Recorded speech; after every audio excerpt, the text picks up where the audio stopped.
Coming to you from the innovative, immersive Hyundai Virtual Next Weather Sphere. This is Next Weather. And we're keeping an eye on the surf at our area shores and beaches. We've got a tropical storm brewing in the Atlantic, albeit way out there. But Bill, you've got some new data, right? Yeah, brand new data coming in here right at 11 o'clock. And it is way out there, but we could see some impacts locally next week in a couple of ways. I want to run you through that right now. So here's the bigger picture, just kind of setting the stage. Of course, they're looking at the globe.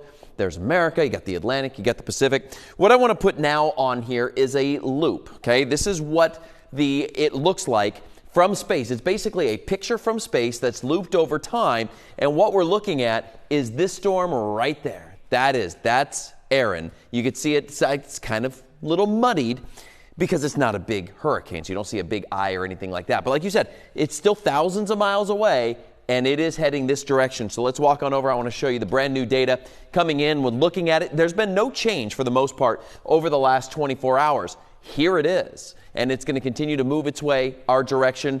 It's a 45-mile-per-hour sustained wind, so that is held over the last 24 hours or so. Moving to the west at about 20 miles per hour. That's 2 miles per hour slower than it was earlier on. But here's the deal. As we go into the weekend, it approaches the Caribbean here, and now both Saturday and Sunday, the forecast is calling for 115-mile-per-hour sustained winds. That's a major hurricane. That's a Category 3 storm. And this cone of uncertainty, you can see the direction in which it is headed.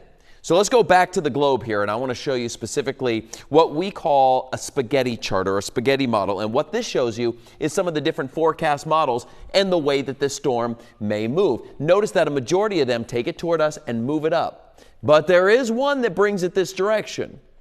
Okay, it's not likely for it to impact the U.S., but the fact that it's curving this way bears watching because it's still not for another week away, and there could be some shift in that. Of course, if that occurs, that would have some pretty significant impacts here in our area. All right, so let's get you out the door tomorrow morning. Let me put the map up so you can see where things are here. And here are your low temperatures out the door tomorrow with temperatures into the 70s across the region. It's a pretty humid start, 73 in Philly. We're going to go 70 degrees for Pottstown. We'll keep basically low 70s around the area here. Then as we go on into the day tomorrow, temperatures are going to warm up. Let me show you what your highs are for your day. Right around the 90-degree mark for most places. 89 in here in Wilmington. We're going to say, mid and upper 80s back into some of our western areas. 89 here in Philadelphia and our shore locations. Great beach day. 83 degrees in Atlantic City. It will be humid.